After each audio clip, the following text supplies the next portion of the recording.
Good afternoon, Packers fans. Aaron Nagler here with your Packers Daily Chat, coming to you live on the Cheesehead TV social channels.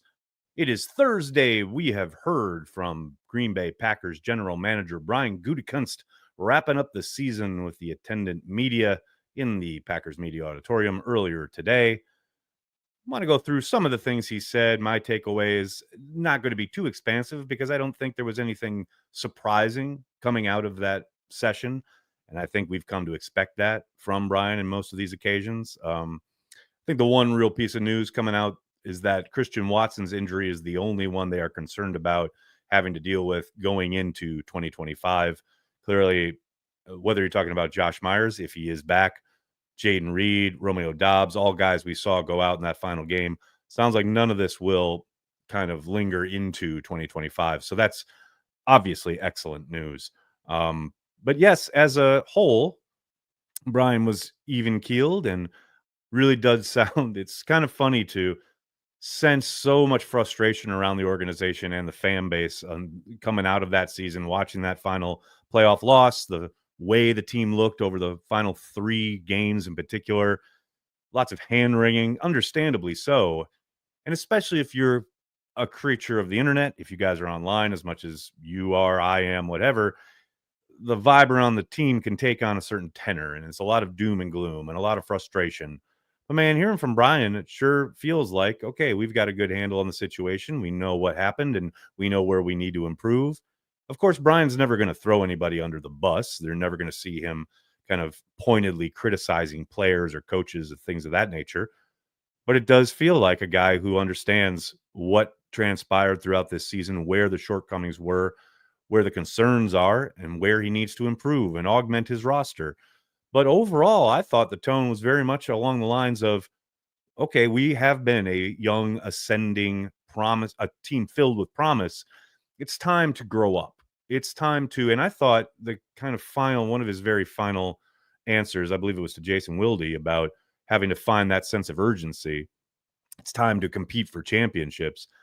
That, to me, echoes somewhat what we heard from Tucker Kraft on Monday during locker cleanout, as far as guys needing to dial in and kind of focus a little bit more and be ready to take that step from, yep, we're a very young, ascending team that's full of hope and promise, to, no, we are title contenders and we are here to win a championship or win championships, plural.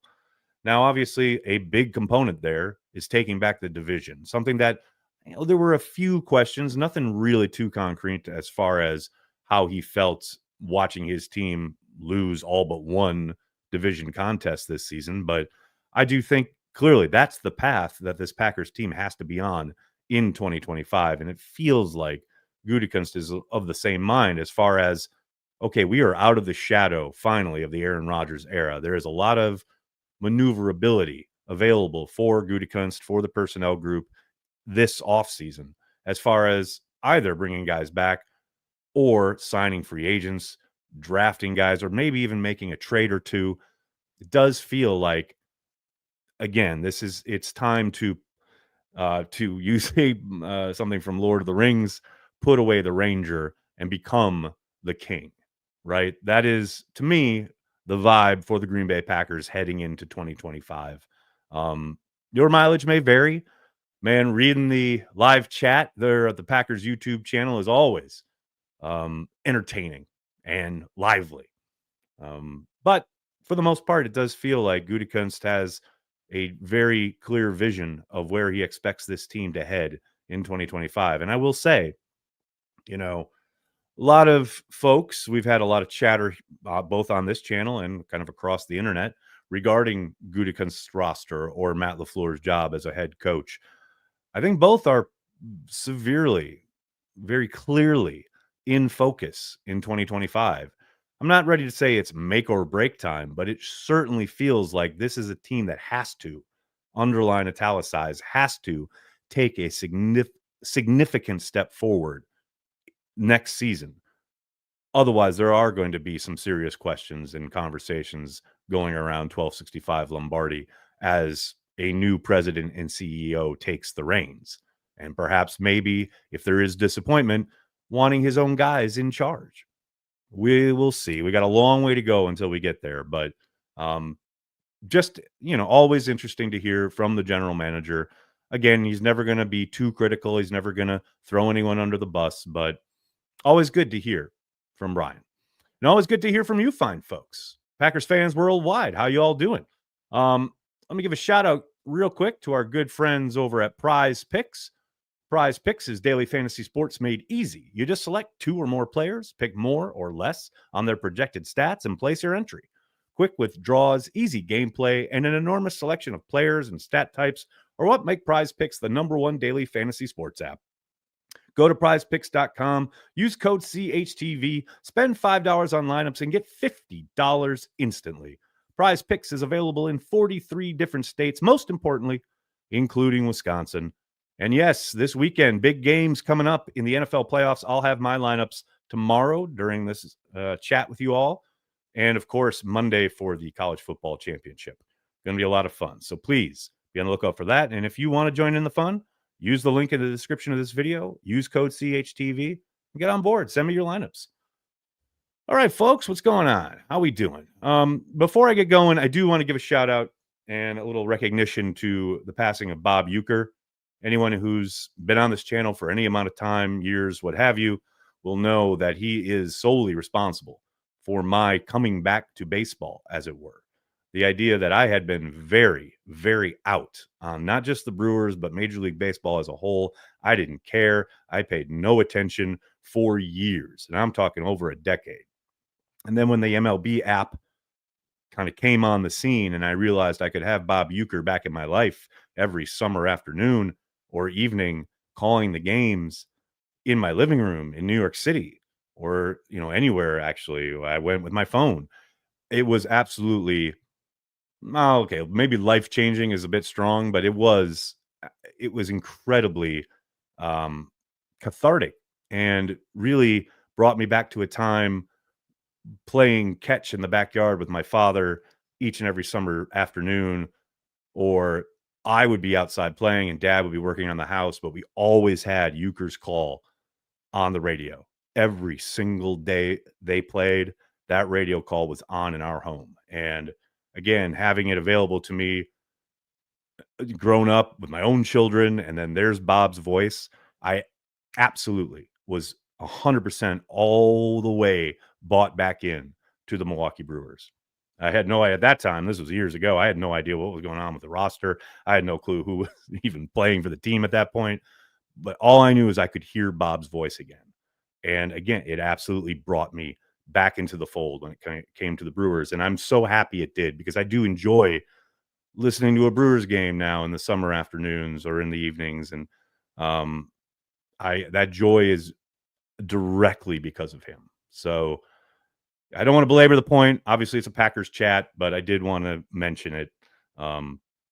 Just an absolute titan in the industry, one of the best broadcasters to ever do it, and Mr. Baseball himself, very, very, very much going to be missed. No question about it. All right, what's going on, folks? Let's see what's on your mind today. We got a couple super chats starting us off. Ryan, thanks for being a super chatter and a Carry the G Club member. Appreciate you, man. If Goody said that there's a sense of urgency, then he knows that he and Matt LaFleur are on the hot seat. Ryan, you would think that. Of course you would, because you want him to be on the hot seat. I read it differently, but you are allowed your preview, no doubt. Manuel, what's going on, man? It's share to trust, then hire ups Ailes his players, considering what happened to AJ. Seems like some players are on their way out. What say you? Manuel, I appreciate the sentiment. I'm not entirely sure what you're saying there, but yeah, some players are on the way out. No question about it. There are always going to be guys on the way out the door each and every offseason. Speaking of which, make sure you check out the video I put up this afternoon. Just some quick thoughts for myself about most of the pending free agents. It's not an exhaustive list, but most of the guys set to become unrestricted free agents this offseason. I kind of went through and gave my thoughts about which guys will most likely be leaving out the door, or which, there's a decent chance Brian brings back. So make sure you check that out when you get a chance. Ed, how are you, man? Thanks for the super chat. I get why players sit out bowl games, but it's ironic that the playoff system that everyone wanted is now basically preseason for college. Is it? I'm not sure I agree with your sentiment there, buddy. I mean, we got games that actually mattered. Of course, some of them were blowouts, but no, I mean, there's stakes at least. Bowl games, there are no stakes. I think most people want to watch a contest where something's at stake. Win and you advance, you lose, you go home.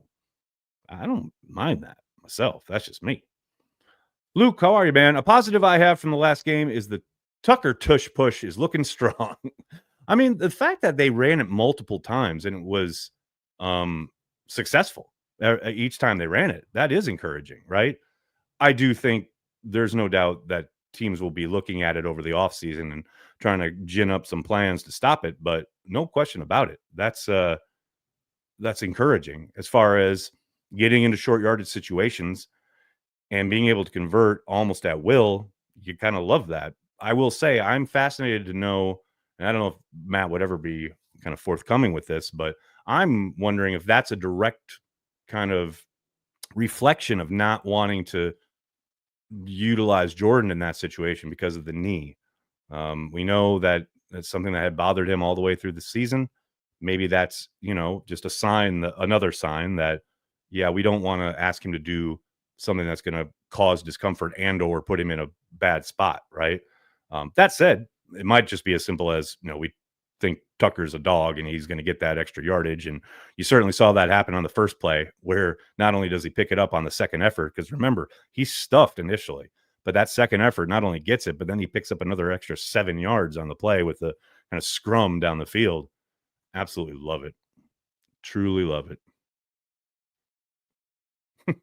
Complicated. Nags, you could have a number one bestseller book to write. The title would be Thoughts by Mr. Nagler. I don't know if that's a number one bestseller as much as it is probably fodder for the basement at Strand bookstore here in New York, but I appreciate the sentiment. The cheese squeeze. Amy, that works. I like that. I saw someone refer to it as that, and I liked it. Yeah, the cheese squeeze works. I like that. That'll definitely work. Bill, thanks for checking in, man. It's very special to resonate with radio announcers. I feel that way about John Sterling, but Bob Uecker was a baseball classic, a man you felt was always full of joy. I mean, no question about it. I saw a clip today where he had an interview where he talked about, his son saying, "Why are you always, putting yourself down?" A lot of his stuff was so self-deprecating, and he says, "Because it's funny and it makes people laugh." Like that was Bob's kind of whole through line, right? Just the absolute best. I mean, I heard a call today, an old call that somebody had put up as a tribute, where he essentially live on the air is learning what furries are. I mean, if you haven't heard it, I highly recommend checking it out. It's on YouTube. I mean, and he is hysterical throughout the entire thing. It's so good. Simitovich, what's up, man? Uecker has seats in the front row. RIP to a goat. No question about it. He really does. Guitar Ted, how are you, man? I really think that Jordan was never right this season. Hopefully he stays healthy next season and we get a feel for what he can really do. I'm with you, man. And I know they're always going to downplay it. They're never going to use it as an excuse publicly, but I do think it is undoubtedly something that and I mean Jordan and Matt and the play calling and the game planning, etc., was always kind of cognizant of and dealing with, right? And I don't think it's just the injury. Like the fact that he didn't start camp, he didn't practice until like a week plus into camp, Like I am very happy that the deal is done and we can get through an offseason next year where he does hit the ground running with his teammates from the jump. And yes, with hopefully a clean bill of health to get him up and ready for week one, because I do think it will look different. Of that, I have little doubt.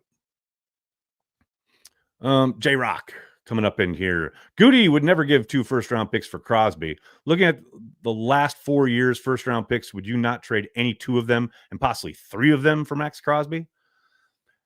I mean, yes, to get the player, you and I definitely would. But as Ted Thompson always used to say, this ain't fantasy football. There are contract components there. What contract are you giving him? Is he demanding an extension? What percentage of your salary cap is he taking up each of those years? How does that fit with having to pay guys like Zach Tom? Not to mention you've got a quarterback who's Contract and cap hit this year is pretty manageable, but balloons big time next year. There's just lots of components to it. And I don't think, like, I understand what you're saying as far as, oh, give up all these first round picks. But, these first round picks, quote unquote, for the Packers are normally, including this year, pretty far down the line, picking at 23 this year. So you're hoping that you're going to get this great player to keep you excellent and or contenders to push you down into the late 20s going forward. If there's another team out there that's like, well, we'll give you 2 or 3 first round picks, that's not as good as the Packers. So what do you do then? Do you chase that? Do you start throwing second rounders at them on top of the first rounders? Because the team doesn't want to deal with the team that's going to be picking low 20s each and every year. They want to deal with the team that's going to be in the teens or maybe even the top 10, etc. Like, there's so many avenues that this could go down. And I'm not saying it's impossible. I'm not denying that it's enticing. It's just there's a lot more to it than we'll throw all these draft picks at it, And then also, okay, let's say you do that. And now you don't have first round picks for the next 2, maybe even 3 years. I know you all decry Goody's first round picks, but the opportunity to add more talent shouldn't just be wasted, shouldn't just be thrown away for one player. I get it. He's a special player and he's a big time difference maker. There's zero doubt about it. But the opportunities you're throwing away just because you've made bad or questionable selections earlier on doesn't mean you're going to continue to do so for the remainder of your tenure. There's a lot more to it than just throw picks at it. Joe, what's up, man? I expect Dillon to be gone, but I do wonder if he'd be a better fit in the Packers' current run blocking scheme than he was before. I think 1,000% he would be, Joe. I did kind of mention that in my free agency video. It's like he's got to be sitting there thinking, and I kind of asked him about this on Carry the G Radio months ago, but he's got to be sitting there thinking, where was all this power running when I was playing? You guys had me running zone out of the shotgun for 3-4 years. Now Jacobs is in there, and look, he looked good in camp. Probably would have looked good in this scheme, but I would be surprised if they bring him back. But we'll see. Crazier things have happened, no question about it. John Doran. See, this is the kind of thinking that I always enjoy on the internet. Trade Alexander and a first for Crosby. Well, Crosby, I believe, is what you mean. So they're going to take our disgruntled player and his contract coming off an injury. Would you do that if you were a general manager? Everyone's always got solutions for how the Packers can get stuff and do stuff, but you got to remember there's another team on the other end. And I understand the Raiders haven't been gangbusters, but they will be having a new general manager who probably wants to maximize Crosby as an asset, right? I don't think bringing in an expensive, injured, older player is on the cards for a new GM. That's just me. That's just guesswork on my part. What else we got? Jacobs Dillon, something special. I mean, it could be. I think it would be fun to watch. Again, I just don't see that happening. Vin V, you are absolutely correct, sir. And hey, man, thanks so much for coming by happy hour the other night. It was really good to see you. Thanks for joining in. Always happy to when new folks kind of test the waters of the happy hour. We are a very, fun yet opinionated group, and it can be maybe a little intimidating for folks the first time they drop in. But dude, I was so happy to see you there and to have you participate and give your thoughts. Thanks so much for stopping by, man. The window is open in 2025. Let's get after it, says Vin. And yes, it 1 billion% is, and I 1,000% expect them to. Long road. It sucks that the NFL has the longest off season of all the major sports. So it definitely grinds on after a while, but yes, I'm excited. No doubt. Don Vito, what's going on, man? The way to catch a knuckleball is to wait until it stops rolling and then pick it up. Bob Uecker. He was the best. Just the absolute best. I miss him already.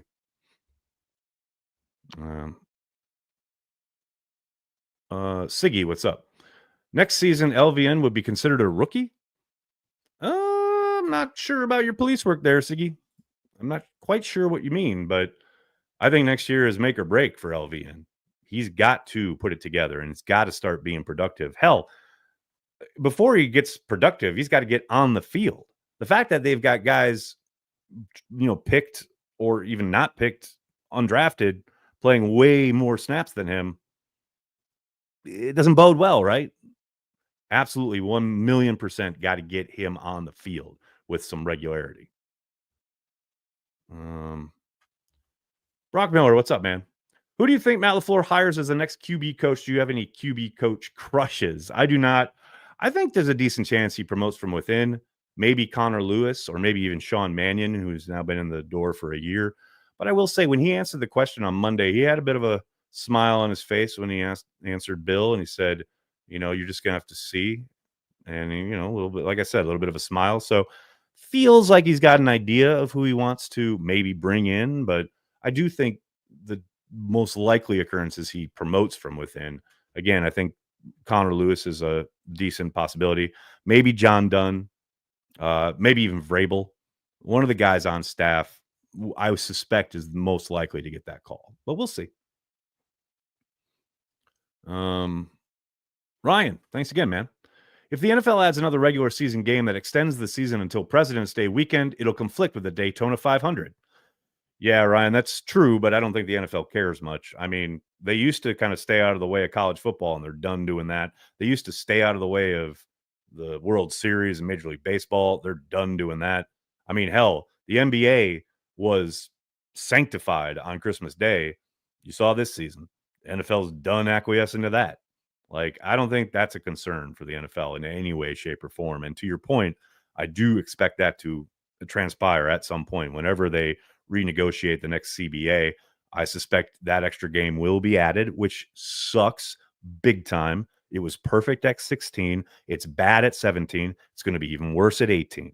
You see this every single year when we get to the final. Hell, forget the final week. Sometimes the final 2 weeks, where teams are just completely shut down. They're already on a boat.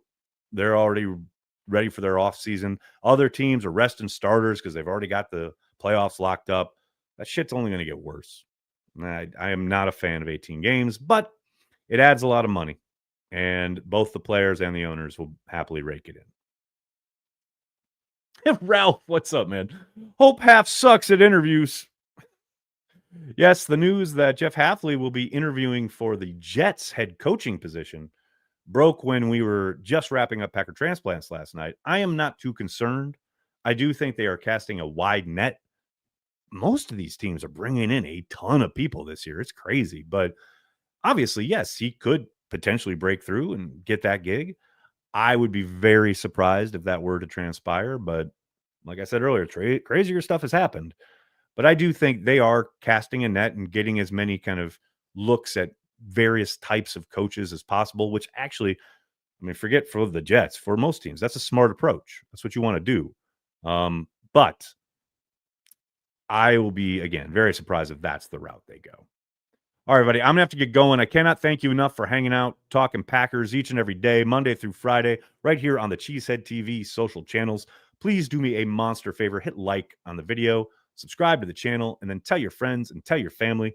Cheesehead TV. We are devoted to Green Bay Packers fans worldwide. Thanks a lot, everybody. Have a great night. Go Pack Go.